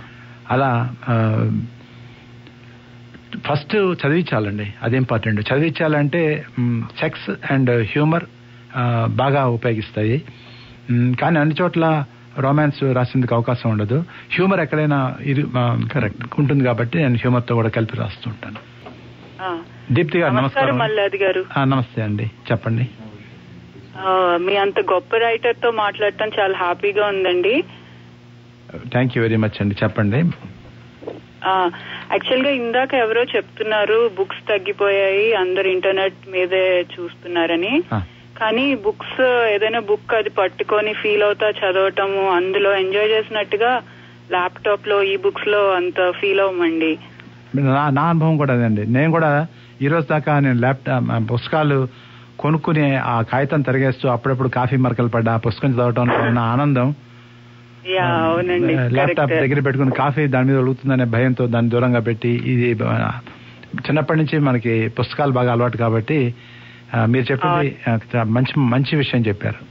అవును. ఇంకో క్వశ్చన్ అండి, మీరు చాలా సబ్జెక్ట్స్ మీద బుక్స్ రాస్తారు కదా, సో మీకు పర్సనల్ గా ఏ సబ్జెక్ట్ మీద రాయటంతో ఎక్కువ ఫుల్ సాటిస్ఫాక్షన్ ఉంటుంది? అంటే రైటర్ గా ఏదైనా బుక్ మీరు స్టార్ట్ చేసేటప్పుడు పాఠకుల్ని దృష్టిలో పెట్టుకొని, అంటే వాళ్ళు ఈ విధంగా రాస్తే చదువుతారు, ఈ విధంగా రాస్తే చదవరా అని అలా ఫస్ట్ అది ఇంపార్టెన్స్ ఇస్తారా, లేకపోతే పర్సనల్ సాటిస్ఫాక్షన్ అంటే మీరు ఈ పాయింట్ చెప్పాలి అంటే అది దానికి ఇంపార్టెన్స్ ఇస్తారండి? లేదండి, యాక్చువల్ గా విజయవారి స్లోగన్ ఉంది, ప్రేక్షకులకి ఏం కావాలో. అవును, వాళ్ళు చక్రపాణి గారు చెప్తారు ఏంటి, ప్రేక్షకుడు చూసేది మనం తీయాలా, మనం తీసేది ప్రేక్షకుడు చూడాలని. అలాగే పాఠకుడు చదివేదే రాయాలి గాని చదవంది మనకి ఇష్టమైనది పాఠకుల మీద రుద్దితే వాళ్ళు పుస్తకం మూసేస్తారు. కాబట్టి వాళ్ళకి ఏం కావాలో ఫస్ట్ అవగాహన కావాలండి. ఉదాహరణకి ఎయిర్ హోస్టెస్ అనే ఒక నవల రాశాను. ఆ నవల కోసం నేను చాలా సమాచారం సేకరించాను. అందులో చాలా ఇంట్రెస్టింగ్ పాయింట్స్ ఉన్నాయి, నాకు తప్పకుండా పాఠకులు చెప్పాలనిపించింది. కానీ నేను సేకరించిన సమాచారంలో దాదాపు ఒక 60% కోల్డ్ స్టోరేజ్ లో పడేసి కేవలం 40% మాత్రమే దాంట్లోంచి నేను నవల్లో వాడాను. కాబట్టి అది ముఖ్యమండి. పాఠకులకి ఏం కావాలి, నాకు కావాల్సింది వాళ్ళకి ఇవ్వటం కాదు, వాళ్ళకి కావాల్సింది ఇవ్వాలి. ఒక్కోసారి నాకు కావాల్సింది కూడా వాళ్ళకి కావాలి అనిపించినప్పుడు కావాలి అనిపించేలా భ్రమ పెట్టి ఇవ్వటం కూడా జరుగుతూ ఉంటుంది. ఓకే అండి, థ్యాంక్ యూ అండి. థ్యాంక్ యూ దీప్తి గారు, థ్యాంక్స్ ఫర్ కాలింగ్. నమస్కారం అండి, విరిజల్లికి స్వాగతం. నమస్కారం కిరణ్ ప్రభ గారు. నమస్తే మల్లాది వెంకటకృష్ణమూర్తి గారు. నమస్కారం అమ్మా. నేను సుధా అండి, శాంటా క్లారా నుంచి మాట్లాడుతున్నాను. గురుగారు, మీ బుక్స్ ఆల్మోస్ట్ నేను అన్ని చదువుతున్నానండి. అంటే లాస్ట్ ఇక్కడికి వచ్చిన దగ్గర నుంచి కొంచెం అవి తప్ప నా చిన్నప్పటి నుంచి నేను అందరి బుక్స్ చదువుతూనే ఉంటాను. అండ్ ఇప్పుడు అంటే నేను ఇట్లా అవుదామని ఎప్పటి నుంచో అనుకుంటున్నాను. బట్ అంటే ఇప్పుడు ఒక పర్టికులర్ సెట్ ఆఫ్ పీపుల్, అంటే ఇప్పుడు లేడీస్ అని జెంట్స్ అని అట్లా కాకుండా అంటే అందరూ, అంటే all community like sex based కాకుండా మొత్తము అందరూ చదవాలి అనుకుంటే ఎంచుకునే సబ్జెక్ట్ ఎట్లా ఎంచుకోవాలి? అండ్ అంటే మీరు రాసే కొన్ని అంటే ఇప్పుడు D for death, mister V, mister no అంటే కొన్ని ఉంటాయి కదా, అంటే స్పై, గూఢాచారి అలా, అంటే దాన్ని వివరిస్తూ మీరు నేను చెప్తాను. మీ ప్రశ్న నాకు అర్థమైంది. యాక్చువల్ గా హ్యూమన్ ఇంట్రెస్ట్ ఏ సబ్జెక్టు నేపథ్యం ఏదైనా కూడా అండి, మెలో డ్రామా ఉండాలి. మనుషుల మనస్సుని కదిలిచ్చేటటువంటి, స్పందించేటటువంటి కనుక డ్రామా కనుక ఉండేటట్లయితే అది మీరు డిటెక్టివ్ రాసినా, లేకపోతే సాంఘిక నవలు రాసినా, లేకపోతే హాస్య నవలు రాసినా, ఏది రాసినా కూడా అది ఇంపార్టెంట్, డ్రామా ఇంపార్టెంట్. దాన్ని ఎలా రాస్తాం? కామెడీని సీరియస్ గా రాయొచ్చు, సీరియస్ కామెడీగా కూడా రాయొచ్చు. ఓకే అండి. నెక్స్ట్ వచ్చి ఇంకొక క్వశ్చన్ అండి, మీరు అంటే ఇప్పుడు ఇలాంటి స్పై బేస్డ్ నావెల్స్ రాయడానికి అంటే దాని వెనకాల మనం సబ్జెక్ట్ అనేది, అంటే మీరు చైనా వెళ్ళాము, సో అండ్ సో పర్టికులర్ అక్కడికి వెళ్ళి దాని గురించి మనం హిస్టరీ అంతా చెప్పడానికి ఎక్కడికైనా అంటే మనము ఎలా మీరు ఆ ఇన్ఫర్మేషన్ ఇందాక మీకు చెప్పే కదండి, ఒక నవల నాకు ఏదైనా ఆలోచన వచ్చినప్పుడు ఆ నవలతో పాటు ఏదైనా కొత్త విషయం చెప్పాల్సిన అవసరం ఉంది అని నేను అనుకుంటే దానికి సంబంధించిన విషయ సేకరణ పూర్వం నేను చేసేవాడిని. దానికి దాదాపు 6 నెలల నుంచి 9 నెలలు పట్టేది. అదే బిడ్డ బయటకు వచ్చేందుకు కూడా 9 నెలలు పడుతుంది కదా, నాకు కూడా అంత టైం పట్టేది. ఆ రోజుల్లో ఇంటర్నెట్ ఫెసిలిటీస్ అవి లేవు కాబట్టి లైబ్రరీస్ మీద ఆధారపడి, లేకపోతే ఇంగ్లీష్ మ్యాగజైన్స్ మీద ఆధారపడి, ఒక్కోసారి కొన్ని ఎంబసీలకు ఉత్తరం రాస్తే వాళ్ళ దగ్గర నుంచి వచ్చిన సమాధానాల మీద ఆధారపడి అట్లా సమాచారం సేకరించేవాడిని. ఎనీవేస్ చాలా ఆనందంగా ఉంది గురువు గారు మాట్లాడినందుకు. గురువు గారు కాదండి, అంటే మీరు గురువు గారే అండి, నా ఏజ్ చాలా తక్కువ. నేను మీ నాన్నగారు అవ్వచ్చు కదా, గురువు గారు అంటే. మా నాన్నగారు కూడా గురువు గారేనండి. కానీ నేను గురువు గారు కాదండి. ఎనీవే థ్యాంక్స్ అండి. థ్యాంక్ యూ సుధా గారు. శిష్యమ్మ గారు నమస్కారం అండి. థ్యాంక్ యూ అండి. కిరణ్ ప్రభా గారు, ఇంకా మరిన్ని విశేషాలు మల్లాది గారు ముచ్చట్లు వినడానికి మేము తయారుగా ఉన్నాం. సో కాల్స్ కొంచెం ఇప్పుడు తీసుకోకుండా మనం ఆయనతో మాట్లాడదాం. తప్పనిసరిగా. మల్లాది గారు, చాలా మందికి పాఠకులకి మీ పేరు పరిచయం చేయాల్సిన అవసరం లేదు, ఇంత గురించి వింటున్నాం, అలాగే అందరూ చెప్పారు. పాఠకులు కాని వాళ్ళ హృదయాల్లో కూడా మీరు చొచ్చుకుపోయారు. వాళ్ళకి తెలిసి ఉండదు కొంతమందికి. మీరు సినీ రంగంలో కూడా దాదాపు 15-20 నవల్స్ సినిమాలుగా వచ్చినాయి. ఆ సినీ రంగ ప్రవేశం గురించి చెప్తారా? నేను పెద్దలకు మాత్రమే అని చెప్పి సినిమాగా వచ్చింది చెప్తాను. మొట్టమొదటి నా సినిమా తమాషాగా తెలుగులో రాలేదు, హిందీలో వచ్చింది. అది దాని పేరు కువారీ బహు, రేపటి కొడుకు అని నేను రాసిన నవల్ని కువారి, అది కన్నడంలోకి ట్రాన్స్లేట్ అయ్యి కన్నడంలో పబ్లిష్ అయింది. దాన్ని కన్నడం కెమెరామెన్ ఒక అతను చదివి అది అతనికి నచ్చి బాంబేలో అతను వర్క్ చేసేవాడు అనమాట. ఒక ప్రొడ్యూసర్ కి సూచిస్తే, ఒక హిందీ ప్రొడ్యూసర్ కి, ఆయనకు కూడా నచ్చి అప్పుడు నా దగ్గర రైట్స్ తీసుకుని వాళ్ళు సినిమా తీశారు. ఇది 1982లో జరిగింది. అది మీ మొట్టమొదటి పూర్తి స్థాయి నవల? రేపటి కొడుకు పూర్తి స్థాయి నవల. పడమట సంజారాగం దానికి మునుపు ఇంకొక నవల కూడా. చెప్పండి. తర్వాత విజయ్ పాపిరెడ్డి గారు ఆయన తీసిన సినిమాలకి గోస్ట్ రైటింగ్ పిలిపిస్తుండేవారు, నేను వెళ్తూ ఉండేవాడిని. అప్పుడు నాకు సినిమా పరిచయాలు బాగా అయ్యాయి. కానీ నేను రాసినటువంటి మొట్టమొదటి తెలుగులో వచ్చినటువంటి నవల శ్రీవారి శోభనం అని చెప్పి జంజాల్ గారు డైరెక్ట్ చేశారు. పెద్దలకు మాత్రమే అని చెప్పి ఆంధ్రభూమిలో వచ్చినటువంటి కామెడీ నవల అది. ఆ శ్రీవారి శోభనం కి నేను ఆ పేరు ఒప్పుకోలేదు. జంజాల్ గారితో ఏం చెప్పానంటే, పెద్దలకు మాత్రమే నవల్నే అదే పేరు పెడదాం. దానికి 2 కారణాలు చెప్పాను. ఒకటేంటంటే, ఆ నవల ఆ పేరుతో పాపులర్ అయింది కాబట్టి పాఠకులు చూసే అవకాశం ఉంటుంది, ఐడెంటిఫై చేసుకునేందుకు.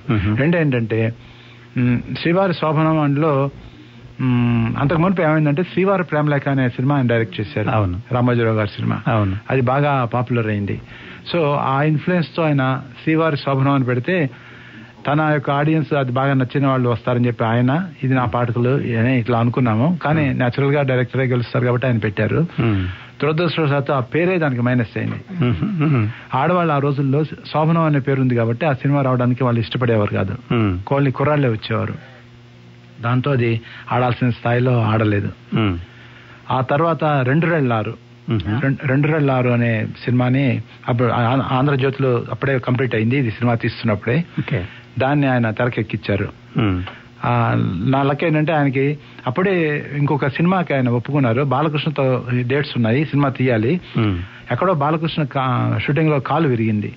దాంతో ఈయనకి ఆ డేట్స్ కి ఆయన చేయలేకపోయారు. జంధ్యాల గారు అర్జెంట్ గా ఇంకొక సినిమా చేయాల్సిన అవసరం ఏర్పడింది. సో ఆయనకి దీని గురించి ఎక్కువ ఆలోచించే అవకాశం లేని విధంగా పేరు మార్చేందుకు దానికి హడావిడికి టైం దొరక ఆయనకి అది అదే పేరుతో వచ్చేసింది. ఆల్మోస్ట్ నా నవల్లో డైలాగ్స్ వారు దాంట్లో సినిమాలో కూడా ఎక్కువ వాడారు. అలాగే ఆ తర్వాత ఝాన్సీ రాణి, మిస్టర్ వి అని చెప్పే నవల్ని ఝాన్సీ రాణి అని చెప్పి మన సత్యానంద్ గారు మొట్టమొదటి ఆఖరి సినిమా డైరెక్షన్ లో అదొకటి వచ్చింది. దానికి కూడా నేను మిస్టర్ వీనే పేరు పెట్టమని చెప్పాను. కానీ ఆయన ఝాన్సీ రాణి అంటే ఆ రోజుల్లో ఆడవాళ్ళు రావాలంటే ఆడవాళ్ళు పేరు పెట్టాలనే ఉద్దేశంతో ఆయన క్రైమ్ బేబస్తం అనుకుంటారు మిస్టర్ వి అంటేని ఝాన్సీ రాణి అని. హీరోయిన్ కి ఝాన్సీ రాణి, నేను పెట్టిన హీరోయిన్ పేరు అది కాదు, మరోటి. ఆ పేరు కూడా మార్చి అట్లా చేశారు. తర్వాత అదే పీరియడ్ లో రేలంగి నరసింహారావు గారు 70 చేదు అనేటువంటి ఒక నవల, కామెడీ నవల్ని ఆయన సినిమా తీశారు. ఇట్లా చంటబ్బాయి గురించి చెప్తారా? చంటబ్బాయి ఆంధ్రజ్యోతిలో సీరియల్ గా వచ్చిన తర్వాత భీమవరపు బుచ్చిరెడ్డి గారు అని చెప్పి ఆయన చిరంజీవి డేట్స్ ఉన్నాయి. ఆ రోజుల్లో చిరంజీవి హీమ్యాన్ ఇమేజ్ ని మార్చుకుని ఇంకేదైనా అది ఆ ఇమేజ్ కి సరిపడే కథలు దొరకడం కష్టం అవుతుందనే భావనతో మార్చుకోవాలనుకుని కామెడీ చేయాలని జంజాల్ గారిని అప్రోచ్ అయ్యారు. అదే పీరియడ్ లో భీమవరపు బుచ్చిరెడ్డి గారు కూడా ఆయన వాళ్ళిద్దరు కలిసి చేద్దాం అనుకున్నారు కాబట్టి మా కాంబినేషన్ లో చంటబ్బాయి వచ్చింది. ఆశ్చర్యం ఏంటంటే చిరంజీవి కామెడీ సినిమాని ఆనాటి ఆయన అభిమానులు ఒప్పుకోలేకపోయారు. ఒప్పుకోలేక ఈ రోజుకి కూడా టీవీలో వస్తే ఎంతో మంది ఫోన్ చేసి అబ్బాయి ఎంత మంచి సినిమా అండి అని అంటారు. కానీ ఆ రోజు అది తెర మీద అంటే సక్సెస్ కాలేదు. చిరంజీవికి ఏమన్నా డిఫరెంట్ మూవీస్ ఉన్నాయి అంటే తప్పకుండా లిస్ట్ లో ఉన్న 3-4 పేర్లలో రుద్రవీణ, చంటబ్బాయి, ఆపద్బాంధవుడు ఇలా 3-4 ఇంపార్టెంట్ మూవీస్ ఉంటే అందులో చంటబ్బాయి తప్పకుండా ఫీచర్ అవుతుందండి. అవునండి, నాకు తెలిసి ఆయన చేసిన ఏకైక ఫుల్ కామెడీ రోల్ చేసింది అది ఒకటే. జంజాల గారు నేను ఒకే కాలేజీలో చదువుకున్నాము, SRR and CBR government college. అయితే నేను బీకామ్ ఫైనల్ ఇయర్ లో ఉండగా ఆయన సెకండ్ ఇయర్ లో ఉండేవారు, నాకు 1 year జూనియర్. ఓకే, బట్ నాకు ఆ రోజుల్లో ఆయన పరిచయం లేదు. మొట్టమొదటిసారి ఆయన నేను PAP వాళ్ళ ప్రసాద్ ఆర్ట్ ప్రొడక్షన్స్ వాళ్ళ ఎడిటింగ్ రూమ్ లో చూశాను. నేను ఏదో పని మీద అక్కడికి వెళ్ళినప్పుడు అక్కడ నా పక్కన ఉన్నటువంటి షిండే అనే డైరెక్టర్, అప్పటికి ఇంకా తన అసిస్టెంట్ డైరెక్టరే, షిండే గారు పరిచయం చేశారు జంజాల్ గారిని. అది నాకు బాగా గుర్తు. అక్కడ ఎడిటింగ్ టేబుల్లో ఉన్నటువంటి ఎడిట్ చేస్తున్న ఎడిటర్, నా పేరు గుర్తులేదు, మర్చిపోయాను, చాలా ఫేమస్ ఆయన. ఆయనకి చెప్తూ ఈయన మగ సులోచన రాణి అని చెప్పి పరిచయం చేశారు. అలా అన్నమాట. ఆ తర్వాత మేము అంతకుముందు ఆ తర్వాత ఎక్కువసేపు మాట్లాడలేదు, ఆయన వర్క్ లో బిజీగా ఉన్నారు కాబట్టి. మరి కొంతకాలం తర్వాత వారింటికి వేమూరు సత్యనారాయణ అని చెప్పి జ్యోతి మంత్లీ మెడ్రాసులో వాళ్ళ ఆఫీస్ ఉండేది. వాళ్ళ ఆఫీస్కి పక్కనే చందమామలో పనిచేసేటువంటి అకౌంటెంట్ రామారావు గారి సొంత ఇల్లు ఉండేది. ఆ ఇంట్లో జంజాల్ గారు అద్దెకు ఉండేవారు. ఆయన సినిమాకి వచ్చిన కొత్తలు రోజుల్లో అది. ఒకరోజు వేమూరు సత్యనారాయణ గారు నన్ను జంజాల్ గారి దగ్గరికి తీసుకెళ్లారు. ఆయన పి సాంబశివరావు గారు అనే డైరెక్టర్ దగ్గరికి సిట్టింగ్ కోసం వెళ్తున్నారు కాబట్టి మరొకసారి మాట్లాడదాం అన్నారు. దట్స్ అండ్ మళ్ళీ మేము ఎప్పుడు కలవలేదు. దాదాపు 2 ఏళ్ల తర్వాత శ్రీవారి శోభనం అదే పెద్దలకు మాత్రమే నా నవల్ని ఎంఎస్ ప్రసాద్ గారు, ఎంఎస్ ప్రసాద్ అనే ప్రొడ్యూసర్ తీసుకున్నారు అనమాట. తమాషా ఏంటంటే పెద్దలకు మాత్రమే నా నవల్ని కృష్ణారెడ్డి అనే ఒక ప్రొడ్యూసర్ వరంగల్ ఆయన తీద్దాం అనుకుని జంజాల్ గారి దగ్గరికి వెళ్తే ఆయన మలయాళంకి వెళ్ళి ఈ సినిమా తీయండి, తెలుగులో తీయదగ్గ సినిమా కాదు అని చెప్పారు. కృష్ణారెడ్డి గారు ఈ విషయం నాకు చెప్పారు.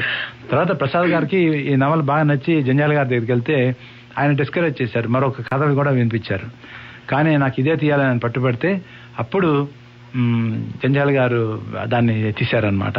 ఆయన ఎందుకంటే అశ్లీలం కొంత అంతర్లీనంగా ఉన్నటువంటి నవల ఇది. ఒక అబ్బాయి ఒక అమ్మాయి ఒప్పుకుంటే వాళ్ళిద్దరూ ఒక రాత్రి కలవాలి అనుకునేట్లయితే ఎక్కడ కలవాలి, ఆ ప్లేస్ గురించి పడే తపనంతా ఆ పెద్దలకు మాత్రమే యొక్క సినాప్సిస్, ఇతివృత్తం అనమాట. సో అది ఆయనకి నచ్చలేదు, పాయింట్గా నచ్చలేదు. సరే ఆయన చెప్పిన తర్వాత సీరియస్ గా నవల చదివి ఇదేదో ఇంట్రెస్టింగ్ గానే ఉంది, కొంచెం ఇబ్బంది లేకుండా తీయొచ్చు అనే కాన్ఫిడెన్స్ ఏర్పడిన తర్వాత నన్ను కలిసినప్పుడే ఫస్ట్ అన్నారు, మలాది గారు ఇది ఎందుకు రాశారు అన్నారు. భగవద్గీత రాస్తే మీరు సినిమా తీస్తారా పోనీ అని అడిగాను. అట్లా అన్నమాట. సో అది ఫస్ట్ జంజాల్ గారితో పరిచయం. నేను వర్క్ చేసిన తీరు దాంట్లో యాక్చువల్ గా వేటూరు గారు నేను జంజాల్ గారు పాటల గురించి డిస్కస్ చేస్తున్నప్పుడు టైటిల్ సాంగ్ కి ఉంటే బాగుంటుందని చెప్పాను. దీనికి ఈ సినిమాకి టైటిల్ సాంగ్ అవసరం లేదండి అన్నారు జంజాల్ గారు. వేటూరు గారు అడిగారు ఏంటి మీ ఉద్దేశం ఏముందో చెప్పండి అంటే, చిన్నప్పుడు నేను విన్నాను ఒక నర్సరీ రైమ్ కూడా అని కూడా చెప్పాను. చిలిపిగా పిల్లలు సికింద్రాబాద్ లో సెయింట్ ఆన్స్ కాలేజీలో చదివేటువంటి ఒక 14 ఏళ్ల పిల్ల నాకు చెప్పినటువంటి ఒక రైమ్ నాకు గుర్తొచ్చి చెప్పాను ఆమెకి. అది నేను చెప్తా ఒకసారి, కొంచెం ఇబ్బందిగా ఉన్నా కూడా ఏమనుకోకండి, మీరు పక్కన ఉన్నారు. I said 1, she said begin. I said 2, she said do. I said 3, she said free. I said 4, she said power, P-O-U-R.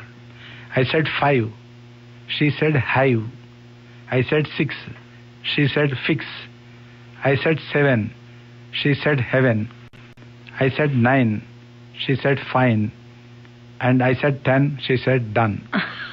So ఇది చెప్పి ఇలా చిలిపిగా ఉంటే బాగుంటుంది అంటే అప్పుడు ఆయన అర్థం చేసుకుని శ్రీవారి శోభనం అనే పాట రాశారు. వినాయకుడి కళ్యాణం 1-1-1 అని వస్తుంది, 1 to 10 తీసుకున్నారు దాంట్లో కూడా పాటలు ఆయన. దాంట్లో ఆయన వినాయకుడి కళ్యాణం అనే పదం ఉపయోగించారు ఆ పాటలో. నాకు బాగా నచ్చి వినాయకరావు పెళ్లి అనే నవల రాశాను. ఒక రాసిన నవలకి దాంట్లోంచి తీసుకున్నాను వినాయకరావు పెళ్లి అని చెప్పి. అట్లా శ్రీవారి శోభనం, ఆ తర్వాత 2 రెళ్ళారు, మా కాంబినేషన్ లో 5 సినిమాలు వచ్చాయి. ఆఖరి సినిమా విచిత్రం, ఆయన తీసిన ఆఖరి సినిమా కూడా విచిత్రమే అన్నమాట. అది అట్లా. మీరు ఈ ఝాన్సీ రాణి సినిమాలో కూడా వేటూరి గారు రాసిన ఒక పాటలోని మాటలతో మీరు తర్వాత నవల్స్ రాశారు అని గుర్తు. అవునండి. రేపో మాపో పెళ్ళంట అని ఒక డ్యూయట్ పాట ఉంది. దానికి నింగికి నేలకి కుళ్ళంట, రేపో మాపో పెళ్ళంట నింగికి నేలకి కుళ్ళంట అని. దాంట్లో ఆయన రేపో మాపో పెళ్ళంట నాకు నచ్చి ఒక నవలకి ఆ పేరు పెట్టుకున్నాను. దాంట్లో నీకు నాకు పెళ్ళంట అని కూడా రాశారు, అది కూడా దాంతో ఒక పేరు పెట్టుకున్నాను. ఈ శ్రీవారి శోభనం పాటలో జాబిలి మీద సొంతకం అనే ఒక పదం వస్తుంది టైటిల్ సాంగ్ లో. అది కూడా ఒక నవలకి నాకు బాగా నచ్చి ఒక నవలకి పేరు పెట్టాను. అట్లా ఈ తేనెటీగ సినిమా గురించి చాలా గొడవ జరిగింది అప్పట్లో. అవునండి. దానికి కారణం మీరా లేకపోతే దర్శకుడా? దర్శకుడు కాదు, నాకు దానికి నర్సరావుపేటలో ఎల్ఐసిలో పనిచేసేటువంటి ఈదర్ గోపిచంద్ అని ఒక ఆయన ఉండేవారు. ఆయన కొంచెం విచిత్రమైనటువంటి మనిషి, అశ్లీలం గాంధీయన్ వాది. అవును. సో ఈ సీరియల్ గా వస్తున్నప్పుడు దీంట్లో ఇది ఒక దాంట్లో త్రయంబకం అనే ఒక క్యారెక్టర్ ఉంది. అతను రసికుడు. అనేక నవలల్లో రసికుడు క్యారెక్టర్స్ ఉన్నాయి, కానీ దీన్ని కొంచెం విభిన్నంగా మలిచాను. దాంతో అతను చాలా అఫెండ్ అయ్యి దాన్ని కోర్టుకి వెళ్ళి ఆపాలని చెప్పి ప్రయత్నం చేశారు, లీగల్ నోటీస్ ఇచ్చి. కోర్టులో కేసు కూడా నడిచింది, కానీ ఓడిపోయాడు అతను. తర్వాత తేనెటీగ షూటింగ్ స్టార్ట్ అయిన మొదటి రోజు ఆయనకి ఆ సంగతి తెలిసి చాలా మందిని తీసుకెళ్లి అక్కడ చాలా ధర్నా చేశారు. అది సినిమా వారపత్రికల్లో దినపత్రికల్లో న్యూస్ ఐటమ్ తో రావడంతో ఈ తేనెటీగ మీద బాగా స్పెషల్ అటెన్షన్ ప్రజలకి పాఠకులకి కలిగిందనమాట. నిర్మాత ఏమనుకున్నాడంటే నెగిటివ్ పబ్లిసిటీ, సినిమా బాగా ఆడుతుంది, దీని మీద దృష్టి పడింది అనుకున్నారు. కానీ మగవాళ్ళు వెళ్ళారు, కానీ శ్రీవారి శోభనంలో లాగా ఆడవాళ్ళు అసలు తేనెటీగ సినిమాకి రావటం ఫస్ట్ డే మేము వెళ్ళాం నారాయణగూడ వెంకటేశ్వర థియేటర్ లో. అసలు ఆడవాళ్ళు అనే వాళ్ళే కనపడలేదు. దానికి వస్తాం టాబూగా ఫీల్ అయ్యి అట్లా సినిమా దెబ్బతింది. లేకపోతే అది కూడా చక్కటి సినిమా అండి. అలా అనమాట. అడగండి, మీరు అడగమంటారా? అడగండి. మల్లాది గారు, ఇందాక నేను డ్రైవ్ చేస్తూ ఎంతో పరిచయం చేద్దాము, మీ గురించి ఎన్నో మాట్లాడదామని ఎంతో ఒక ఉద్విగ్న భావంతో ఏం చెప్పానో ఏం చెప్పలేదో కూడా నాకు అర్థం కాలేదు. కానీ నా వైపు నుంచి పర్సనల్లీ కూడానండి, మా కాలంలో రేడియో కాలంతో వింటూ పెరిగిన వాళ్ళం, టీవీలు కానీ ఇంకా ఈ కొత్త లేట్ ఇంటర్నెట్ కానీ అవన్నీ కూడా ఏమీ లేని టైంలో ఒక వ్యక్తిత్వ వికాసం అంటే వాట్ ఐమ్ సేయింగ్ ఇస్, మీరు రాసే రచనల్లో character building, I used to get influenced by reading the strong characters of the women. అది కానీ మీ హ్యూమర్ కానీ చదువుతున్నప్పుడు ఏంటంటే that had such nice influence on us. మీరు ఎండమూరి గారు ముఖ్యంగా ఇద్దరు all throughout have remained my all time favorite writers. So మరి చివరిలో నాకు ముగింపు చెప్పడానికి నాకు ఆ సమయం ఉంటుందో లేదో తెలియదు, కానీ నిజంగానే మీరు ఈ రోజు షోలో ఉండటం నాకు మాత్రం చాలా చాలా చాలా ఆనందకరమైన విషయం అండి. ఆన్ దట్ నోట్, మీతో అప్పుడు అరాకొర పెన్ పాల్గా కూడా నేను కొన్ని రోజులు అప్పట్లో మాకు ఉన్న ఒకే ఒక ఈమెయిల్స్, ఇంటర్నెట్లు, చాట్లు లేవు కాబట్టి చాలాసార్లు మీకు నేను ఉత్తరాలు కూడా రాసుకున్నామే అప్పుడు. బట్ అప్పుడెప్పుడు కూడా మిమ్మల్ని అడిగే సాహసం లేదు, చిన్నపిల్లని అడిగే సాహసం లేదు. కాబట్టి మిమ్మల్ని ఇప్పుడు అడుగుదాం అనుకుంటున్నానండి. Very very simple rapid fire అండి. మీరు చిత్రీకరించిన స్త్రీ పాత్రలన్నింటిలో మీ నవలల్లో మీకు ఇష్టమైన హీరోయిన్ క్యారెక్టర్? మందాకిని అండి. అదే అనుకున్నానండి, నాకు కూడా చాలా ఇష్టమైన పుస్తకం అది. మీ అభిమాన రచయిత్రి? కొమ్మూరు సాంబశివరావు గారు, తర్వాత ఎద్దనపూడి సులోచనారాయణ గారు. కొమ్మూరి సాంబశివరావు గారు, ఎద్దనపూడి గారు, ముప్పాళ్ళ రంగనాయకమ్మ గారు అన్న కూడా నాకు బాగా ఇష్టం. Very nice. మరి మీకు హ్యూమర్, మీ స్ట్రాంగ్ బేస్ పరంగా ఆనాటి నుంచి ఈనాటి వరకు ఉన్న రచయితల్లో ఆనాటి కవులలో కూడా హ్యూమర్ ని బాగా పండించిన వాళ్ళు ఎవరు అనుకుంటున్నారు? ఆది విష్ణు, తర్వాత ఏమో ఎర్రన్శెట్టి సాయి గారు, ముళ్లపూడి వెంకటరమణ గారు. దురదృష్టం ఏంటంటే తెలుగులో హ్యూమర్ రాసేవాళ్ళు చాలా తక్కువ మంది, వేళ్ల మీద లెక్క పెట్టచ్చు, ఎవరు కాలేదు. నేను హ్యూమర్ రైటర్ అవ్వడానికి వీరేంద్రనాథ్ గారే కారణం. ఎందుకంటే మా ఇద్దరి మధ్య పాఠకులు మేము ఫీల్ అయ్యేవాళ్ళం కాదు, కానీ పాఠకులు మా మధ్య ఒక వర్గంగా విడిపోయిన రోజులు ఆ రోజులు మాకు గుర్తుంటాయి. సో ఆయన డామినేట్ చేయాలంటే నేను ఏం చేయగలను అని ఆలోచిస్తే ఆయన చేయలేనిది హ్యూమర్. ఎందుకంటే ఒకసారి ఆయన హ్యూమర్ రాసి ప్రకృతి ఆశ్రమంలో ఇద్దరం ఉన్నాం అనమాట. ఒక ఫ్యాన్ వస్తే ఆ అమ్మాయికి చదివి ఇచ్చి నేను హ్యూమర్ రాశాను, 100 రూపాయలు ఇస్తాను నవ్వుతే అంటే అమ్మాయి చదివి నీరసంగా వెళ్ళిపోయింది. సో అది నేను గమనించి అప్పుడు నాకు నిజంగా బెంట్ ఆఫ్ మైండ్ అప్పట్లో ఉండేది కాదు. తర్వాత హ్యూమర్ రాయడం నేను సెల్ఫ్ టాట్ గా నేను అనేక పుస్తకాలు చదివి నేర్చుకుని అలా హ్యూమర్ రాయటం మొదలు పెట్టాను. మీకు ఇవాళ సడన్ గా ₹1,00,000 సడన్ గా వచ్చేస్తే ₹1,00,000 ఎలా ఖర్చు పెడతారు? అమెరికన్ రెడ్ క్రాస్ కి ఇస్తాను. వండర్ఫుల్. సో మరి మీరు ఆధ్యాత్మిక పరంగా కూడా వెళ్లారు కాబట్టి ఇప్పటికిప్పుడు దేవుడు ప్రత్యక్షమై ఒకే ఒక వరం కోరుకోమంటే ఏం కోరుకుంటారు? మళ్ళీ పుట్టే అవకాశం వద్దని, మళ్ళీ పుట్టకుండా చేయమని కోరుకుంటాను. మరి మీ అభిమాన నటుడు ఇన్ని 4 దశాబ్దాల కాలంలో కూడా విజయ్ గారు. నేను నటించడం లేదండి బాబాయ్. నటి లేక నటుడు అక్కినే ఆ తరం వాళ్ళకి అక్కినే నాగేశ్వరరావు, ఎన్టీ రామారావు కాబట్టి నేను ఆ తరానికి చెందినవాడిని కాబట్టి అది ఇంగ్లీష్ లో అయితే గ్రెగరీ పెక్. రోమన్ హాలిడే చూస్తే ఎవరైనా సరే గ్రెగరీ పెక్ అంత గొప్పగా ఎవరు చేయలేరు అనిపిస్తుంది. తర్వాత సావిత్రి గారు బాగా మా అందరిలాగానే. కిరణ్ ప్రభా గారికి బాగా నచ్చిన మల్లాది వెంకటకృష్ణమూర్తి గారి పుస్తకం అందమైన జీవితం, అనుమానం లేకుండా ఇటీవల చదివిన అనగనగా ఓ నాన్న. వండర్ఫుల్. పాఠకుల శ్రోతలందరికీ కూడా నేను రికమెండ్ చేస్తాను, అనగనగా ఓ నాన్న చదవండి తప్పనిసరిగా. కేవలం నాన్న గురించే కాదు, మల్లాది గారు 42 సంవత్సరాలుగా రచయితగా కొనసాగుతూ ఆయన అప్డేట్ చేసుకుంటూ లేటెస్ట్ గా ఎలా ఉన్నారు అనే దానికి కూడా చక్కటి ఉదాహరణ అనగనగా ఓ నాన్న. ఇన్నేళ్ల తర్వాత కూడా ఇంకా ఏదన్నా కొత్తగా రాయాలి అని అనుకుంటే, అనిపిస్తే ఎటువైపు వెళ్తుంది మీ కలం? నేను దాదాపుగా అన్ని రాసేసాను అండి, అన్ని రకాలు. ఇంకేది రాసినా కూడా ఈ రాసిన వైవిధ్యం పరిధిలోనే బహుశా రాయాల్సి వస్తుంది. ఇంటర్నెట్ బ్యాక్గ్రౌండ్ తో నవలు రాద్దామనే ఒక ఉద్దేశం ఉందన్నమాట. 80వ దశకంలో మీరు యండమూరి గారు పక్క పక్కనే అగ్రస్థానంలో ఉంటూ వచ్చారు. ఆయనతోటి మీ ప్రొఫెషనల్ అనుబంధం ఎలా కొనసాగింది? మా ఇద్దరి మధ్య యాక్చువల్ గా చాలా మంది ఒక విధమైనటువంటి రైవల్రీ రైవల్రీ ఉంటుందని అనుకునేవాళ్ళు కానండి. అలా అనుకునేలా వాళ్ళ పాఠకులు అనుకునేలా మేము కూడా క్రియేట్ చేసేవాళ్ళం. వ్యక్తిగతంగా మాకు మధ్య ఎప్పుడు అలాంటి ఇబ్బంది లేదండి. We are friends. ఇప్పుడు కూడా కలుసుకుంటూ ఉంటారా? కలుసుకోవడం తక్కువ. మనుషులు నేను పెద్దగా కలవడానికి ఇష్టపడినా, మీకు తెలుసు కదా మీ ఇంట్లో. అదే విధంగా ఆయన కూడా మనుషులు కలవడానికి ఇష్టపడరు కాబట్టి మేము కలవడం తక్కువ, ఫోన్స్ చేసుకోవడం తక్కువ. కానీ ఎనిమిటీ లేదు, ఫ్రెండ్లీ ఫీలింగ్ ఉంది. ఎప్పుడైనా రాసినా ఆయన గురించి నాకు తెలిసిన మంచి విషయాలు రాస్తాను రాతల్లో, నా గురించి ఆయనకు తెలిసిన మంచి విషయాలు ఆయన వ్యాసాల్లో రాస్తుంటారు. అలా మొన్న ఈ మధ్యన ఆయన మీకు చాలా మిమ్మల్ని ఉత్తేజిత స్ఫూర్తినిచ్చిన రచయిత ఎవరు అంటే మీ పేరు చెప్పారు ఆయన, మల్లాది గారు అని చెప్పారు ఆయన. ఓకే, ఇద్దరు కూడా నాకు ఆత్మీయ మిత్రులు అవడం నాకు చాలా అరుదైన అవకాశం, అదృష్టం. ఇటువంటి ఎంతో మంది ఆత్మీయ మిత్రులు మీ దగ్గరికి రావటం, ఉండటం, మీరు మాకు పరిచయం అవటం మా అదృష్టం. మీరు మా షోస్ తీసుకురావడం నిజంగానండి వెరీ హ్యాపీ. మల్లాది గారు, చివరికి వద్దామండి. ఆధ్యాత్మికత, అవును మనకి ఇంకా 2 నిమిషాలు మాత్రమే సమయం ఉంది. 140. మీరు ఆధ్యాత్మికత వైపు ఎలా వచ్చారో క్లుప్తంగా చెప్పి మరి శ్రోతలకు ఏమైనా మీరు చెప్పండి. ఆధ్యాత్మికత వైపున ఎలా వచ్చానో చెప్పడానికి ఇప్పుడు బట్ మా తెలుగు శ్రోతలందరికీ మిమ్మల్ని చాలా అభిమానించే వాళ్ళు, కాల్ చేయలేకపోయినా కూడా మీ మాటలు వింటూ ఆనందించే వాళ్ళు వేల మందిలో ఉన్నారు అవతల సంఖ్యలో. వారందరికి కూడా ఎప్పుడో కానీ దొరకని అపురూపమైన అవకాశం మళ్ళీ ఎప్పుడు దొరుకుతుందో నాకు తెలియదు. సో మా అందరి కోసం మీరు. థ్యాంక్ యూ విజయ్ గారు, thank you very much. Thank you Kiran Prabha గారు, మీకు కూడా. యాక్చువల్ గా ఒక విషయం అండి, ఏదో ఓ రోజు శ్రోతలు కూడా నేను కొంచెం చెప్పేది వినండి. ఏదో ఓ రోజు ఈ విరిజల్లు కార్యక్రమంలో బహుశా కిరణ్ ప్రభ గారో లేదా విజయ్ గారో చెప్తారు మీకు, మల్లాది గారు ఇక లేరు. శ్రోతలు కనుక గుర్తుంటే ఆయన ఆగస్టు 12, 2012 ఒక కార్యక్రమం ప్రసారం చేశాం. ఈ మాటలు మీరు ఏదో ఒక రోజు వింటారు. మల్లాది అంటే నాకు ఎక్స్పైరీ డేటు ఉంది, ఇదే మరణించాక తర్వాత జీవించటం అన్నమాట. కానీ నేను రాసిన రచనలు దానికి ఎక్స్పైరీ డేట్ లేదు. కాబట్టి నేను నా పాఠకులందరికీ కూడా సర్వదా కృతజ్ఞతనండి, ఎందుకంటే నన్ను అభిమానిస్తున్నారు.